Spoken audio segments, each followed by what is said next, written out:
Hello and welcome to today's video. In this video, we're going to be looking at the top 10 reasons why you need this calculator for your GCSE Maths exam. This is the Casio FX-991EX Classwiz calculator.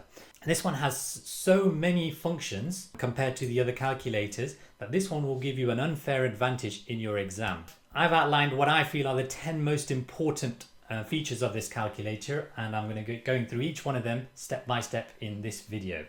Please note that this calculator does allow you to solve some very complex questions using your calculator without doing any working out, but I would not recommend that. What I would recommend is you do the working out as normal and then use the calculator just to verify that you have got the correct answer.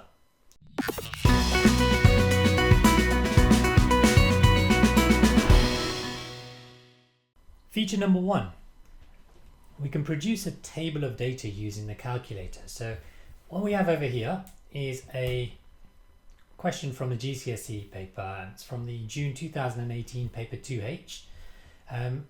We need to complete the table, which you get 2 marks for, and then you get 2 further marks for plotting the graph. So the way you can do this is you go into your calculator, go into menu, then you select option number 9, which is table. So you can just press 9. And where it says fx, you want to type in the equation. So the equation, you need to type in x squared minus x minus 6. So this is the equation that we need.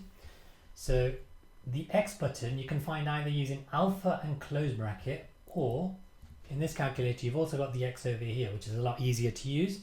So we can go x squared minus x minus 6. You then press equals, and when it says g of x, you can just skip that. And it says the table range. So where do you want your table to start at? So my question starts at minus 3. So I'm going to type in minus 3. My table ends at 3. And the step value is how much do you want the x values to increase by? Well, these are increasing by 1, so step value of 1 is perfectly fine. Press equals, and you've got yourself a table. So minus 3 should be 6, which it is. Minus 2 should be 0. Minus 1 should be minus 4. 0 should be minus 6. And you can scroll down to see the rest of the table. Now I've already worked out the answers there. So let's just make sure this matches up. So the y value should be 6. Yeah.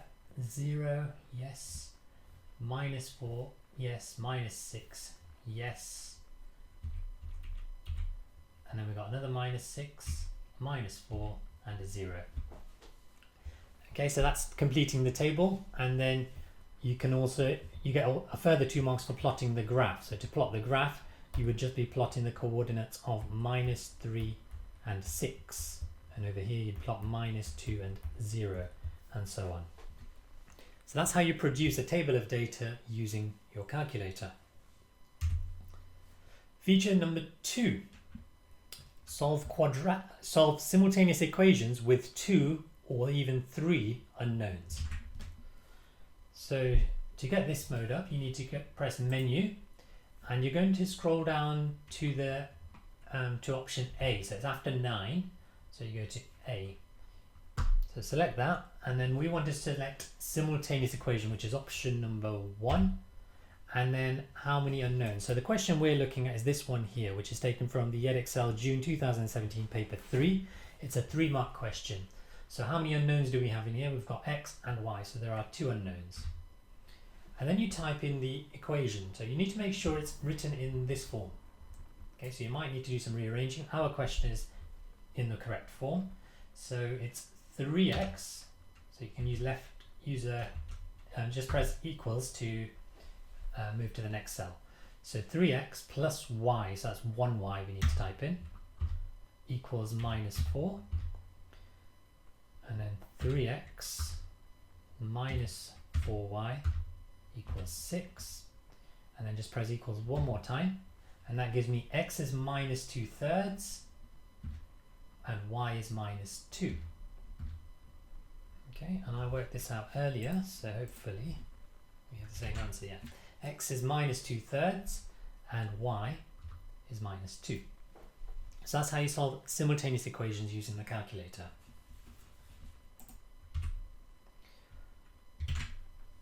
So the next thing we're looking at is solving quadratic inequalities. Okay, so the type of question we're looking at is like this one. 2x squared plus 3x minus 2 is bigger than 0. So this has been taken from the Edexcel June 2017 paper 3 higher, and it's also worth 3 marks. So to get into this mode, you're going to press menu, and this time you're going to go down to B, which is inequality. Then you need to choose the degree of your polynomial. So a quadratic has the highest power of 2. So it's the highest power that you're after. The highest power here is 2, so my degree is 2.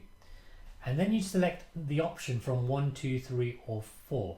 So we're after something is bigger than 0. So that's option number 1. If it was bigger than or equal to, I'd choose option number 3. So let's choose option number 1. And then we just type in the equation. So we have 2x squared, type in 2 and then just press equals to go to the next cell, plus 3x minus 2. And you press equals and then you get the answer. Now I worked this out earlier, so these are the answers I got. So x is less than minus 2 or x is bigger than a half. Now the calculator has written x is less than minus 2, fine. And then then it's written a half is less than x. So half is less than x is the same as x is greater than a half. So this is the exact same answer as the calculator is giving you there. So that's how you solve quadratic inequalities using the calculator.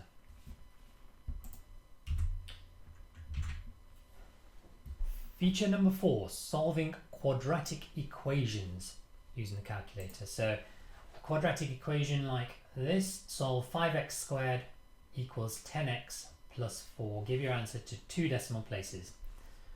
Okay, so the first thing, so this question has been taken from the AQA June 2017 paper 2 higher, and it's worth 4 marks. So to do this, we go again into menu and you go into equation mode. And then this time you select polynomial, so option number 2. And then the degree of the polynomial is the highest power. So in our equation, it's a 5x squared. So it's going to be degree 2. Now our equation must be written in the form of ax squared plus bx plus c equals 0.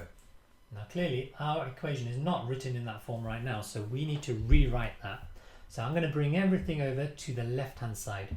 So this equation will now become 5x squared minus 10x minus 4 is equal to 0. So all I've done there is I've moved the 10x and the 4 to the left to give us this. And this is what we're going to type into our calculator. Now I have already worked out the answer, and the answer should be 2.34 and minus 0.34 to 2 decimal places. So let's see if we can do that. So the value of A is 5, the value of B is minus 10, and the value of C is minus 4. So just press equals. Now we've got it as a third here, so we just press the SD button to convert it into a decimal. So that's 2.34 to 2 decimal places, so that's that answer there. Press equals again to give you your next answer. That's minus 0.34, so that's this answer. So we've got those 2 answers. So our answers are to 2 decimal places. Now, if you notice, if you press equals again, what it does is it works out the coordinates of the minimum point. Now this question hasn't asked for that, but you may come across a question which does. And what this is saying is that the minimum of that has an x coordinate equal to 1 and a y coordinate equal to minus 9. So the coordinates of the minimum point are minus 1 and 9. So feature number 5 is factorising quadratics. Now this is very similar to solving quadratics. In fact, what we're going to type in is exactly the same. So the question is to solve the equation x squared minus x minus 12 is equal to 0. So this has been taken from the AQA November 2018 paper 1 higher. It's a 3-mark question, and this is from the non-calculator paper, so you wouldn't be able to use the calculator to do this in the exam, but it's just to show you how to do it with a calculator. So the way you would do this is you go into your menu mode again, and then you select option A, equation, and it's a polynomial again, so option 2, and the degree of my polynomial, well, the highest power here is 2. We type it in, so we're going to get 1x squared minus 1x minus 12. We press equals, and we get an x value of 4 and another value of minus 3. So these are the two solutions. X is 4 and minus 3. Okay, so those are the two solutions. I worked this out earlier and I got the same solutions. Alright, so that's answering the question, but if I wanted to use this to factorize, all we do is if x is equal to 4, that means that x minus 4 is equal to 0, or x plus 3 is equal to 0. Therefore, this will factorize into x minus 4 and x plus 3.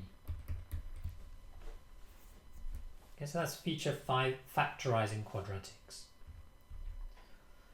Feature number 6 is about finding the average from a frequency table or even a grouped frequency table. So we're going to do a grouped frequency table here. This question is a 3-mark question that's been taken from the AQA November 2017 paper 2H, and I've also worked out the answer. So the answer should be 9.75. So before you go into this mode, you need to check that you have the frequency column. Okay, so to do that, you're going to go into Setup, which is Shift and the menu button, and then you're going to find Statistics. So you might need to scroll down. So I see it there, option number 3, and then Frequency, you want to turn it on. Okay, and what this does is this ensures that your table will have a frequency column.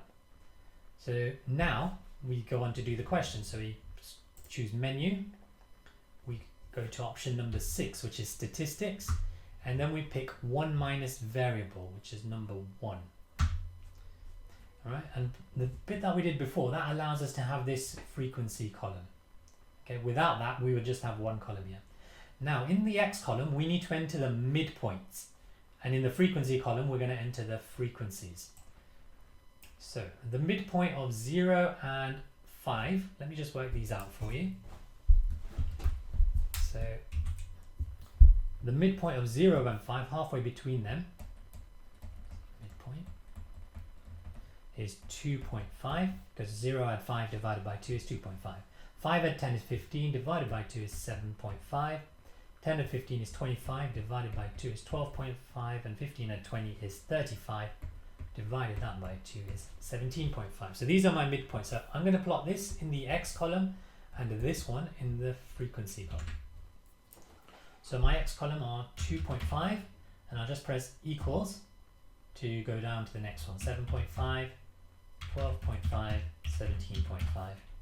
Press equals, and then I'm just going to press down to take me to the top.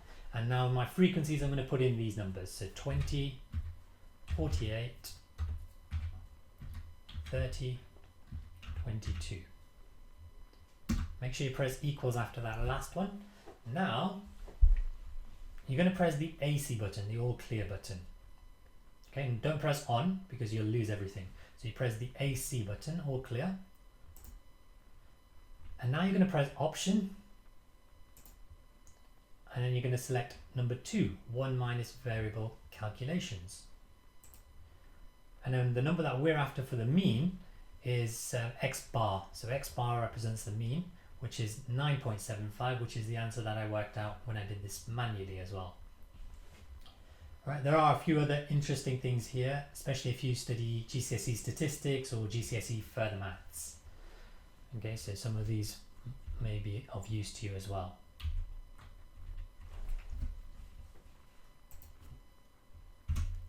Feature number 7, you can do calculations which involve time. Okay, so calculations which involve time. So to do this, we use the degrees, minutes, seconds function. So first of all, we're going to go into menu, and then we're going to go into option 1 to calculate. So this is just the normal calculator mode. And we're going to look at two questions. One, just convert 2.4 hours into hours, minutes and seconds. Okay, so to do this, all you're going to do is you're going to type in 2.4 and then you're going to press this button here. This button here is known as the degrees, minutes, seconds function. So press that and then you just press equals. And that tells you that the answer is 2 hours and 24 minutes and 0 seconds.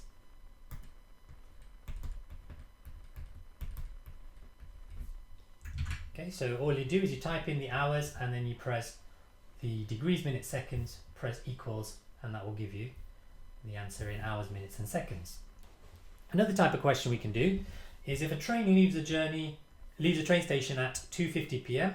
and the journey takes 4 hours 45, at what time does the train complete its journey? So the way you're going to do this is you're going to type in 2 hours 50 using the hours, minutes, second button. So to do that, we do 2 hours and then 50, and then make sure you do press this button to represent minutes, and you don't have to put in 0 seconds. And then I'm going to add 4 hours 45.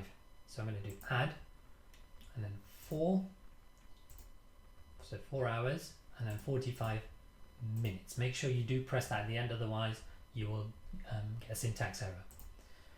And then press equals, and this will give me 7 hours 35 minutes, which in terms of my answer means 7:35 p.m.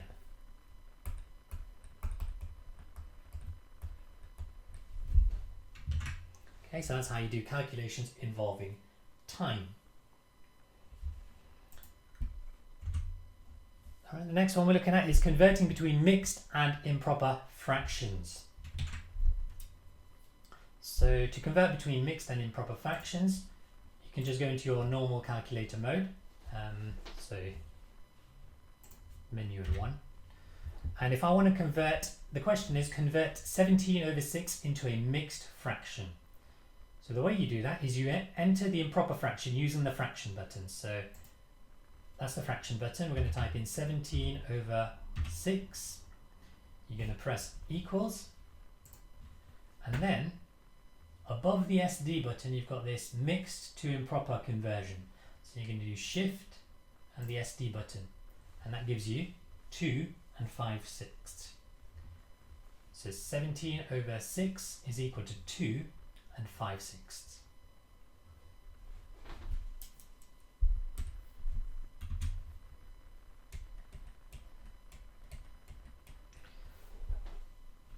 And then we're going to look at the question on the bottom here, convert 2 and 3/5 into an improper fraction. So we're going to enter the mixed fraction using the shift and fraction button. So this one over here, so shift and fraction. So we're going to type in 2 and then just go to the right, 3/5, press equals, and this one's already converted into an improper fraction for us. So it's 13/5. Okay, so we didn't need to do the conversion, but you can do that to switch between the two. Okay, so that's feature number 8, converting between mixed and improper fractions. Feature number 9, we can convert units and also have some scientific, find scientific constants on the calculator. So to do this, to get into the converting units, first of all, we will go into shift. Well, let's clear the screen. So can you see over here where it says convert? Okay, so it's going to be shift and 8. And we've got various different conversions here. So we've got conversions of length. So if I go into 1, you'll see all the different options that you've got here. You've got inches to centimeters, centimeters to inches, feet to meters, and all kinds. If you go into area, you've got hectares and acres and meters squared. Not something that you'd use much at GCSE. For volume, again, it's got imperial to metric conversions. Probably not something you'd use at GCSE for that. For mass, we do have pounds to kilograms. Now that's something that you might come across at GCSE, so that's a useful one. If you scroll down, there's a few more. Velocity, kilometers per hour into meters per second. So that's one that could come up. Then you've got pressure, which might be useful in science. Energy, again, might be useful in science, but not maths. Power, probably useful in science. And then temperature. So Fahrenheit to Celsius or Celsius to Fahrenheit. So we're going to do a couple of examples of these. So these are the ones that we're going to work out. So I've got 4 questions here. So I want to convert 45 miles into kilometers.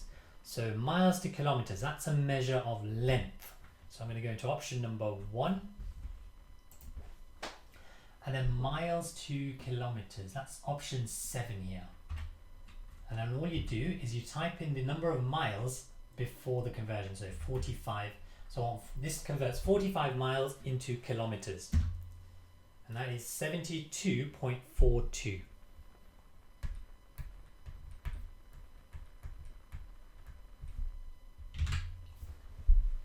Okay, so 45 miles into kilometers is that. And if you wanted to do the reverse calculation, all you do is, let's do answer, and then length, and then we want to go from, so our answer is 72.42 kilometers. We want to convert that into miles. So that's option number 8 here. So the answer we're going to come is in kilometers. We're going to convert that to miles, and hopefully we get 45, which we do. The next one, we want to convert 20 kilograms into pounds. So this time I'm just going to type in 20 and then shift and 8 to get my conversions menu, and kilograms to pounds, so that's a unit of mass, and the one I'm after is number 4. So I already typed in the 20, so all I now press is equals, and that's 44.09 to 2 decimal places.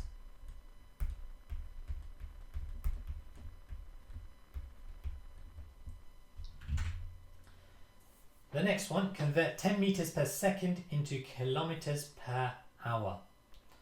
So 10, and then we're going to do shift 8. Kilometers per hour and meters per second are both units of speed or velocity. So that's scrolling down, option number 1, velocity.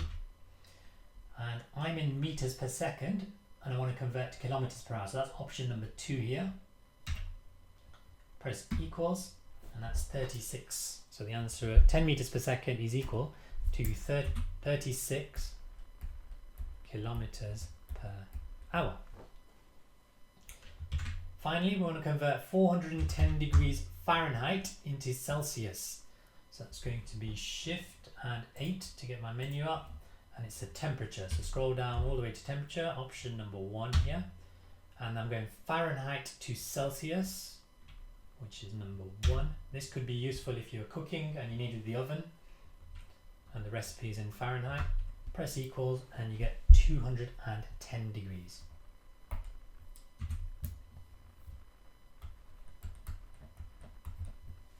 So that's feature number 9, using converting units.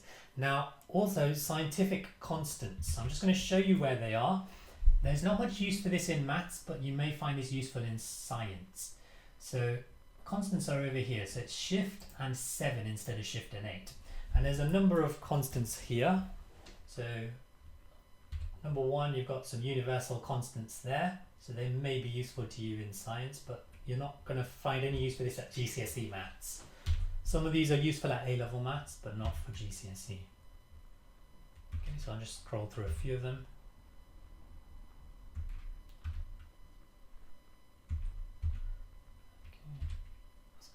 There and there. Right, so if you wanted to know what any one of these were, for example, if you wanted to know what H was, you just press 1 to get H up, press equals, and that's your constant there. Okay, but generally no use for that in GCSE Maths. Feature number 10 is a random number generator. So there's a couple of modes to generate random numbers. The most useful one I find is the random integer mode, which generates a random integer between 2 numbers. So the example I'm looking at is, imagine I wanted to get my calculator to replicate a dice. So I'd want it to pick random numbers between 1 and 6. So the way we do that is we press alpha and the decimal point. So alpha and decimal point. Can you see a random integer? And then we need to choose a start value and an end value and separate with a comma.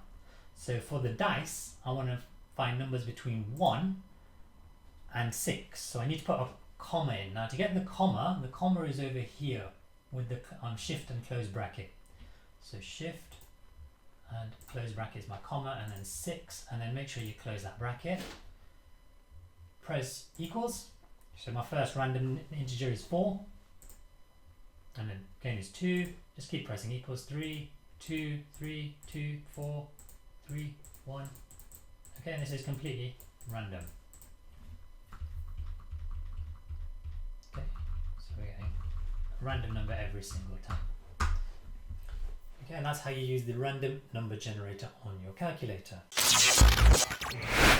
Thank you for watching today's video. I hope you found it useful. If you did, please do hit the like button. If you have any comments, please leave them below and I will get back to you as soon as possible. And if you want more content like this, remember to hit the subscribe button.